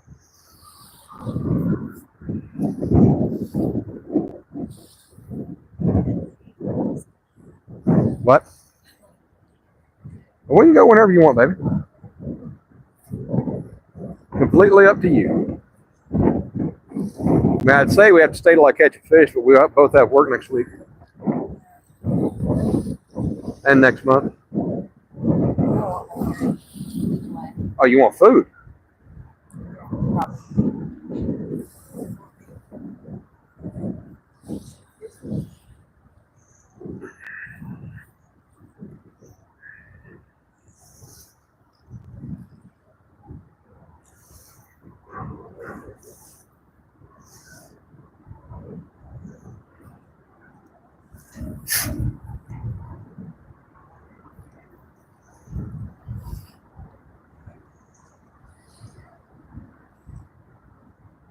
Spinal surgery, Matt. Ooh, yeah.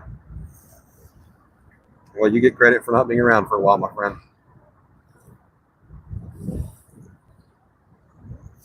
Yeah, David, I'm with you. I'd like to meet people at CatCon, but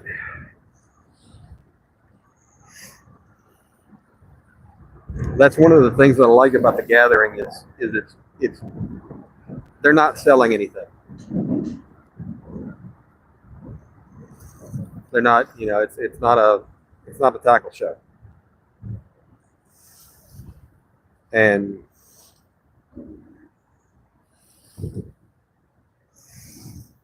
everybody hangs out and they go fishing together, and it's just a really good group. And this year, I think I'm going to let Ashley talk me into actually camping. Hey, Jody.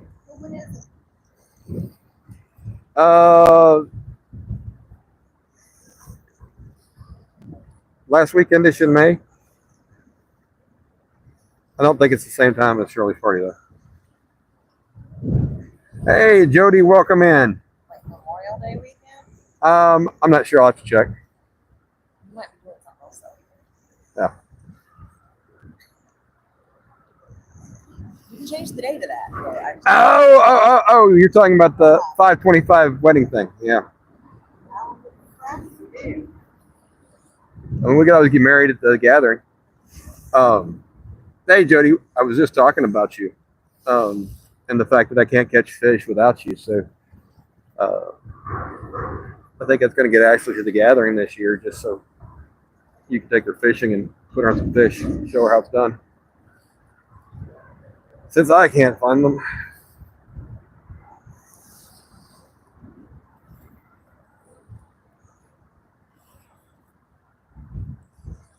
Jody says, hi, Ashley. Hey, Jody. Yeah, she's sitting over here freezing. She says she getting hungry. Yeah, I'm in 7 miles. She ran 7 miles, almost 7 Yeah. miles, whatever. 6 2/3. 6 2/3. Yeah, I tried to stop at 6. Darwin said not today. So. There is a spot on this river I want to fish. Problem is, I got to be out in the boat to do it. No, she wasn't being chased, Matt. I don't understand. I'm like, I mean, if somebody tries to kidnap me or chase me to mug me or whatever, just do it here, man. I ain't getting all out of breath first. Just kill me and get it over with.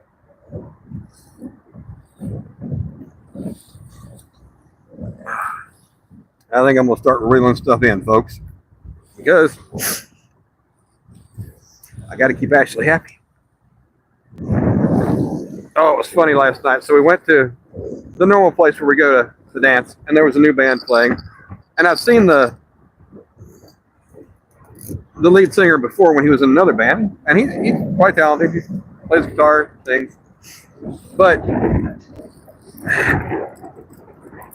they were playing country music mostly, and Ashley is not a country music fan. We didn't even make it through the first set. She's like, look, I've already updated the payment details in Uber. I can get her right out of here. Okay, we go home.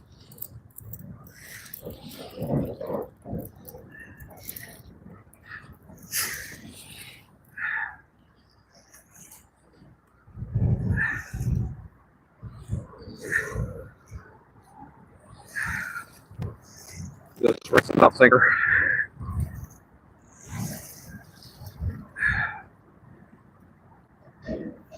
And the hook.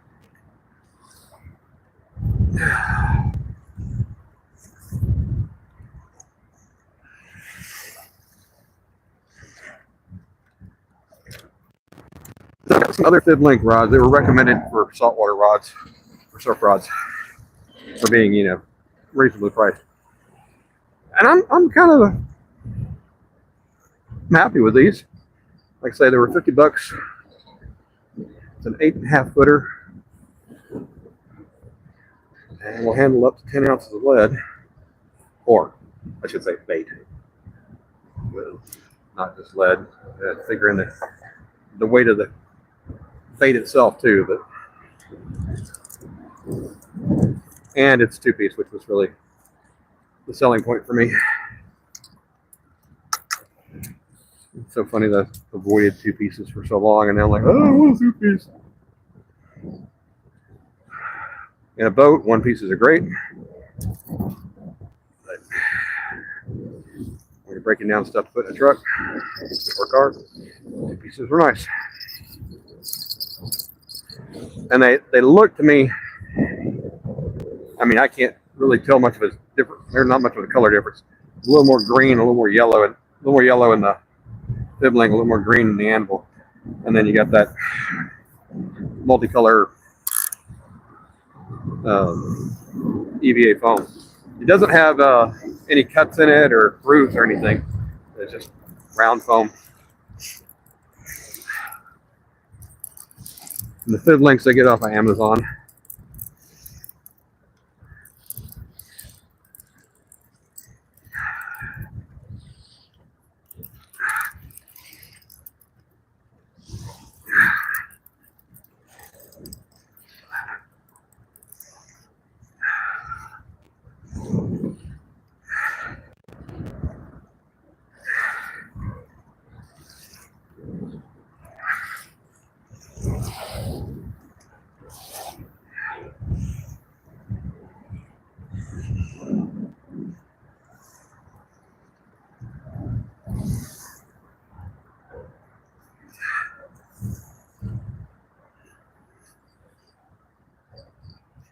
Like I said, on these setups, I'll show you real quick.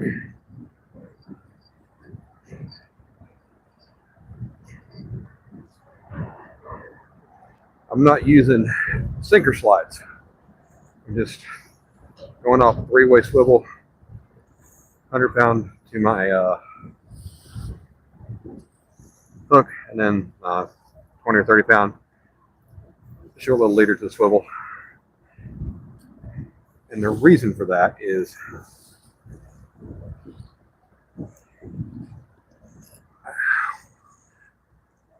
when I throw something with a sinker slide on it, the bait and the weight want to pass each other, and you end up with the sinker slide halfway between the bait and the rod.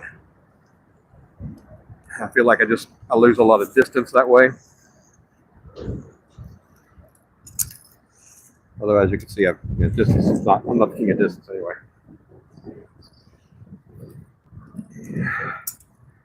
Let's see where.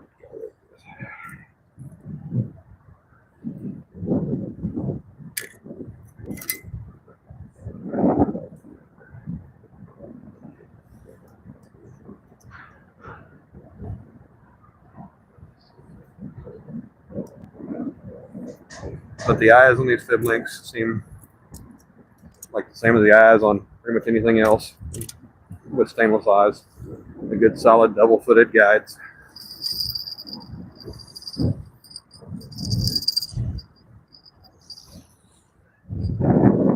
And while they don't have a white glow tip like these animals do, and Knuckaloos and some others,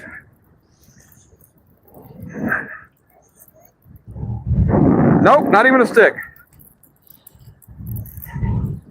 I'm just not that good, babe.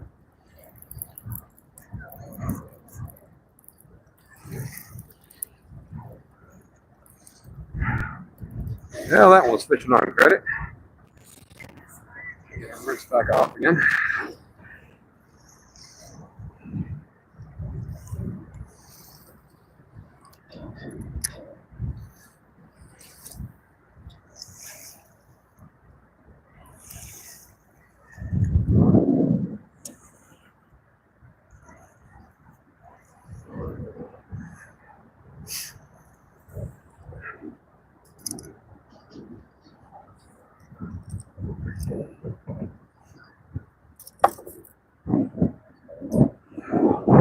And these anvils, because I haven't said anything about, yeah, they're 7.6 extra heavy, 30 to 80 line, 4 to 20 ounce lure.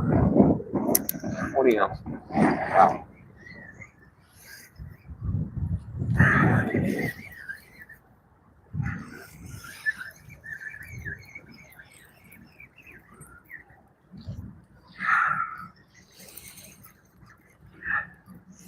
One thing, these 10 ounce weights will make your arm sore. And of course, for anybody that doesn't know, Brad Caudle, I can't think of the name of this business, but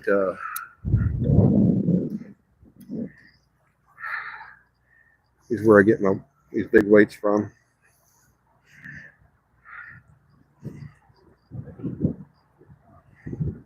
He has good pricing.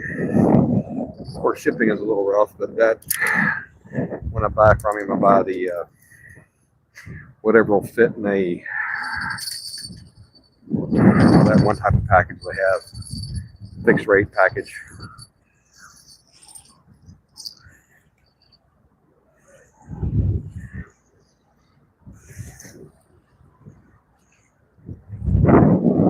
I hope she didn't just go to the truck with just her chair. Oh, yeah, this is not going anywhere because this is one that the drag backed off on because it doesn't have a clicker.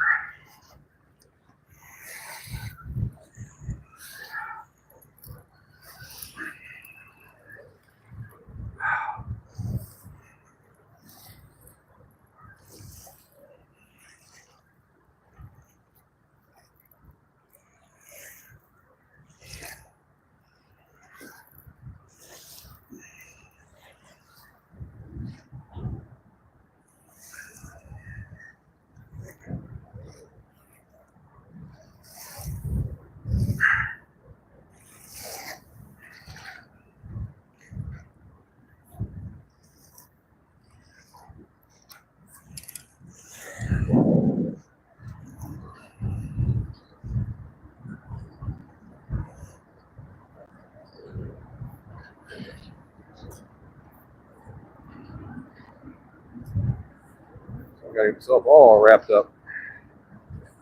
I ain't sure how I did it. Oh, that's what happened.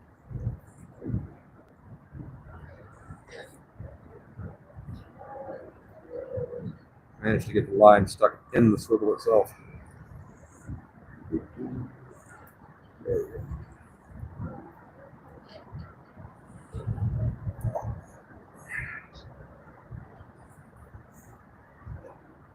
But if you need weights, Brad Caudill, Caudill, on Facebook.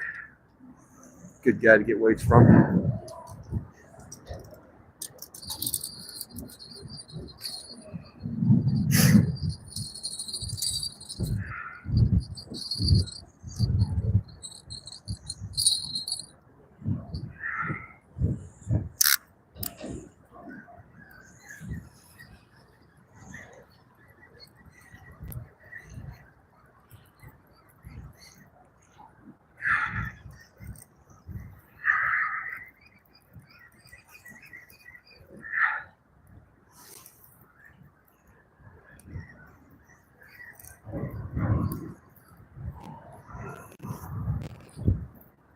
Well, this one didn't have any bait on it. It's the only one that I had set up with a Santee style. Oh, it was twisted up good too. And then one of these Timu rattles.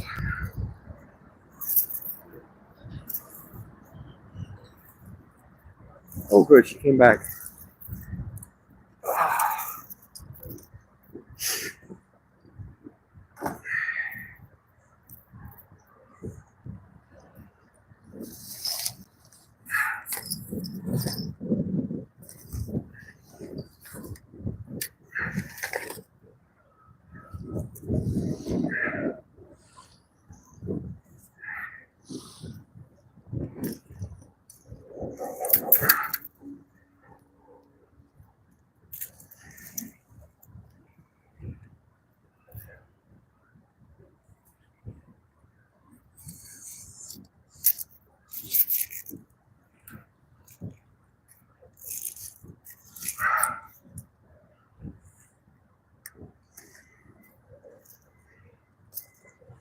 Yeah, Jody, if you're still in here, smack James around for me. Because Ashley really likes that Luna rod. I have a feeling I'm buying one of those.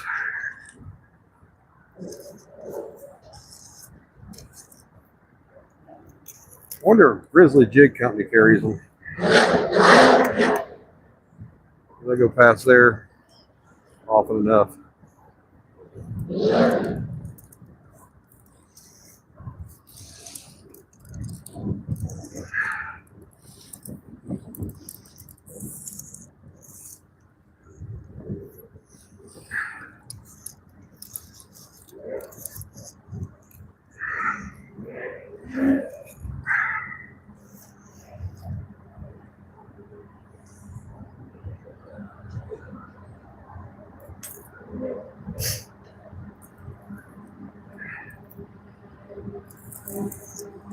Ouch!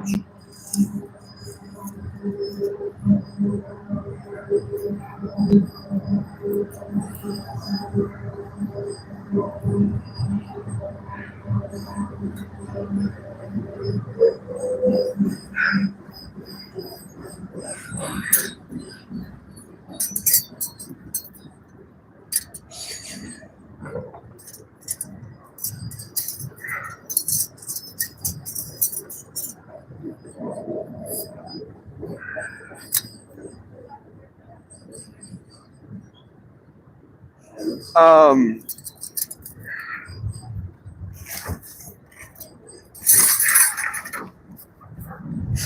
a second.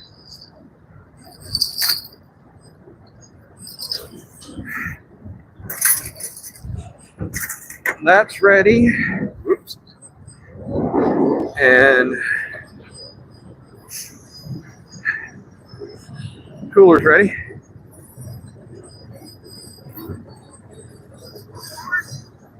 Thank you, beautiful.